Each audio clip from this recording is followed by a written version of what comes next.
landslide victory for the Labour Party here in the United Kingdom. Sir Keir Starmer has taken office. This is a day after his assumption of office and as Prime Minister of Great Britain.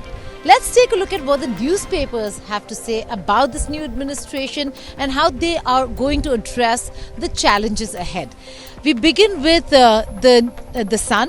And the Sun started off by saying, Starmer, PM after landslide, work starts. Keir.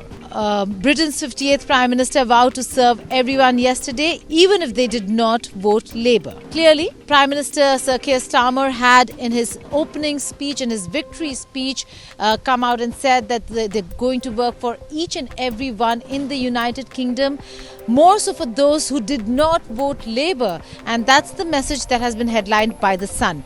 Daily Mail goes on to say, now he has to deliver. On the steps of number 10, Starmer vows to rebuild Britain with the NHS back on its feet, wealth created in every community, secure border and safer streets, but after winning a loveless landslide on just 34% of the vote. A very important message over here by Daily Mail, where they're saying that Prime Minister Starmer has to deliver, but he has to deliver on the promises, knowing very well that he has come to office maybe in one of the lowest voter percentages possible, just 34% of the vote for the Labour Party. Now that's a telling article on the first day after he's taken office. The Daily Telegraph. Tories need time to lick wounds. Streeting says NHS is broken. Health Secretary has already said that he's ready for talks with junior doctors to bring back the healthcare system in the country. This, as Starmer yesterday declared, Rwanda flights dead.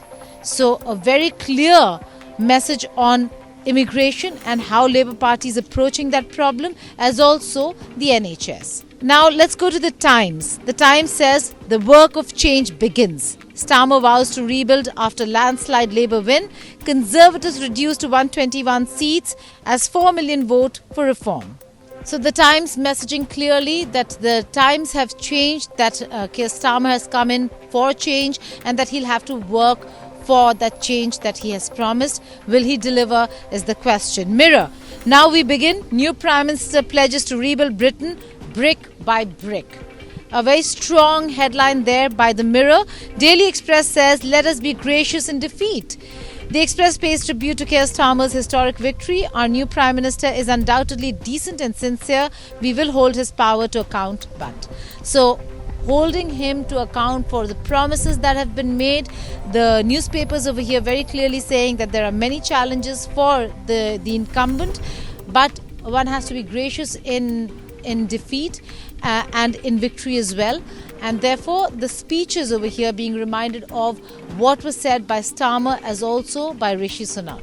The Guardian, we will fight every day until you believe again. Keir Starmer sweeps to historic Labour victory.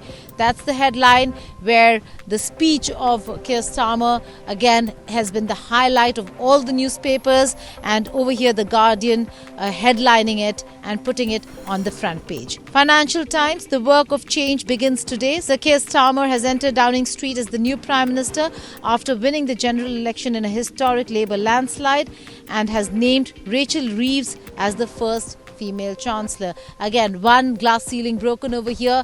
The United Kingdom has its first female Chancellor in Rachel Reeves, and she herself in her opening remarks, in her acceptance speech, came out and said that this is the time to dream, that we should never stop having our ambitions and should follow through. Labour landslide, the work of change begins. The Independent quotes Starmer, where he declares that he will rebuild the country brick by brick again, and also talks about Sunak's exit with apology to nation after worst ever defeat of the Conservatives. The Scotsman, all change. And that's an important one, because the Scotsman does not just talk about Starmer and Sunak. They actually talk about John Swinney, who has committed to rethinking the SNP's approach to independence after his party's humiliating election defeat. And that's why Sir Keir Starmer has said that it is important that the country is united and moves forward. So those are the headlines from here in the United Kingdom a day after Prime Minister Keir Starmer has taken office. In London, Geeta Mohan for India Today Global.